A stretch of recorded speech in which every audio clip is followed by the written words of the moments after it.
Are you fighting against something that you cannot change, but yet there's a part of you that just cannot let go because you just keep waiting for that one moment, just in case you can change it? Stay tuned, because we're going to be talking about when it's time to accept, when it's time to let go, and how to do that in an empowering way.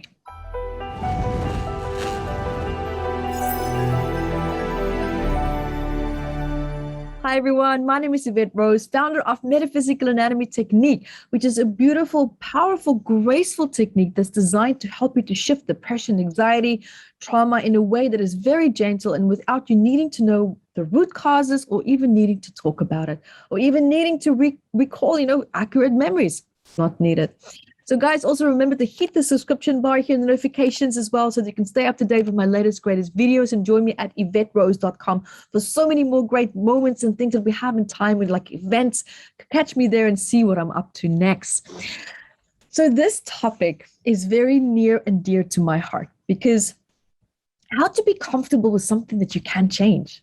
I mean, that's almost like saying, just accept things as they are and just move on. But what if it's something where you feel a deep sense of injustice towards? What if it is something that you deeply care about, and there's such an emotional investment or attachment to it that you just cannot accept seeing things being in a certain way that you cannot influence, in a way that you cannot change? This is something that we all have been affected by. We all have, walked this path and experienced this. And of course, it's a very disempowering and sometimes even often humiliating feeling if something happens and we feel, but we're supposed to be able to change it. There has to be a solution. There has to be a way around that. And then we find out after trial and error, lost, energy, time, mental energy, that we can't. Then we fall and we hit at that place of despair, disbelief, disappointment, for some even humiliation, where we just realize, maybe I just have to accept it. Maybe that's the universe just telling me that it's not meant for you. Now, in most cases, there is something that you can say that it's maybe the universe talking to you. In some cases, it is. But sometimes it also is telling you that there's an emotional investment that you have in something being in a certain way that is emotionally not in alignment with you. Maybe the circumstances in itself, it's not the problem. Maybe there are certain people, maybe there's certain dynamics that is not necessarily bringing the best out in you. And maybe it's showing you that there's aspects within you that needs to shift and change. Have you looked at it from this perspective? Because now I'm flipping it from the old traditional way where we think, well, it's not meant to be, I just have to accept that. What if that resistance that we hit is actually indirectly a resistance within us to shift and change something that's needed within us? And I'm not saying shift and change things to accept things, the way that they are, especially if there's injustice, but perhaps shift and change the approach that we have towards something. Change the approach that we have, maybe perceiving something or emotionally digesting something, or the way that we're getting involved with something. Maybe it is our mindset within something. I'm going to share a really powerful example with you that I had personally in my life. And one thing was, my dad and I had a very turbulent relationship, to just keep it light. And so with my dynamic with him, him being just the way that he was, which I couldn't accept. I could not accept my dad being, the self-medicated drug addict, the alcoholic, the narcissist who can only think about his own needs. And thinking, well, what about my needs? What about the part of me, the inner child that needed to have a dad, that needed him to show up in the way that I needed him to show up? And what happened was, during my healing journey, when I realized that I need to shift this anger that I have towards my dad. I need to shift this. And I mean, it was hatred. It was absolute pure seething hatred. I hated the fact that he existed. I hated the fact that he was my dad. I hated the fact that he was being and showing up in the way that he is. And there was nothing that I can do about it. It didn't matter what I said to him. It didn't matter how I communicated myself. It didn't matter whether I fought with him or talked nicely to him. Nothing worked. Absolutely no information would penetrate him at all. If you didn't speak in his, values and beliefs in alignment, then what you said would be condemned, and that's it. There's absolutely no other grace period to be understood, heard, or listened to. It's just bomb, sledgehammer, you're out, done. And to be cut off like that, to be treated like that, the injustice, the rejection, the abandonment, the list can go on. There was a lot of unresolved wounds and a lot of wounds that kept showing up in my relationships in the future, that kept showing up in different dynamics. And what I realized was that I couldn't shift my anger towards my dad. I kept doing healing work, and I'm doing approach after approach after approach, and it wouldn't work. I just kept holding on to that anger. I kept holding on to that disappointment and being the victim and blaming him for everything.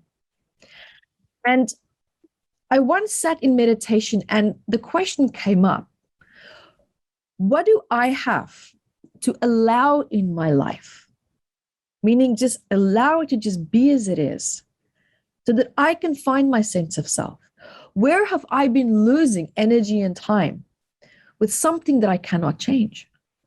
And my dad came up really, really strong, very strong. And I sat there and I thought, what if it's not about surrendering? What if it's not about necessarily feeling comfortable, feeling uncomfortable? What if it's just not about any of the above, or just, letting go of resistance, or letting go of, fear of change? What if it's none of that? What I realized personally for me is that I had to be comfortable with the emotional investment that I had in something being a certain way was not going to transpire and manifest as I wanted it to and as I needed it to. Because I needed my dad to be a certain way and to show up in a certain way in my life so that I can feel worthy, so that I can finally feel worthy of being a daughter, being a woman, being just a human being, to feel and be seen, and to feel the safe, masculine love that I was so desperately wanting and needing, to have that clear masculine, leadership and structure in my life. And my way of behaving towards him was almost like punishing him for not being able to be the father that I needed him to be, because of the emotional investment that I had in that, because of how it would make me feel if I did have something change in a way that I needed it to be. So I had to dive deep, and I had to look at what is the emotional resources or the emotional experiences that's missing in me that I'm trying to fulfill through a situation that I cannot control? That's a very important question to ask there. Rewind this and listen to that question again, because it's really important. Very, very important. It's a very important question to answer, because the answer to that is going to set you free. It will absolutely set you free. And it's not just even now about feeling comfortable with what you cannot change, but it's also finding peace. It's absolute true inner peace for you to find within that. And when we find our peace within that, it means that we have now realized and that we are now allowing people and circumstances to show up in the way that it needs to. When we take our emotional investment out of that and realizing that maybe we're calling people and circumstances into a higher light or into a different light and vibrancy or frequency that they cannot relate to. And therefore they push back, they fight back because they cannot relate to it. And by you trying and needing them to be in a certain way, you're making maybe them feel awkward. You're making them feel inadequate. Maybe it's triggering their ego. And what do? They fight back. Or you feel it, or you find yourself being opposed with even more resistance or even more things that go wrong, that doesn't go in terms of the way that you needed it to go. So food for thought there, because at the end of the day, absolutely, there's still things in my life that takes place that I cannot control. But I have to say, since I had this aha moment, this huge breakthrough with my dad many, many years ago, that lesson stayed with me. That experience really, truly stayed with me. And what I mean is, I mean the positive aspects, the positive, empowering realization that I had to realize that it's not about surrendering. It's not about failure. It's not about giving up. It's not about not fighting for what's important for you. But what you're fighting for at the end of the day is maybe to experience a certain emotional fulfillment that you're trying to get out of someone or something that doesn't have the capacity to give it to you. It's a self-fulfilling prophecy. It's not going to come back in the way that you need it to. So when you are in circumstances and you're like, God damn it, this is just not changing. I can't fix this. I can't modify this. Maybe you're looking to have an emotional experience within something that doesn't hold the foundation for you to have that experience. And maybe that is the realization that this dynamic with this person or circumstances is calling you forward now to maybe explore. And it's not a reflection of you not being good enough. It's just a reflection of you trying to build an experience on a foundation that is going to collapse at some point. And it's showing you it's now time for you to build your emotional foundation on a solid place where you can feel strong, safe, and in control, of course, with discernment, but in a way that makes you feel safe. So there you have it, guys. So remember to subscribe to my channel here, hit the notifications bar, also stay up to date with my latest, greatest research. I love answering your questions as well. And check me out at evetterose.com. There's always something happening. Catch me there. And until then, be the light that you are.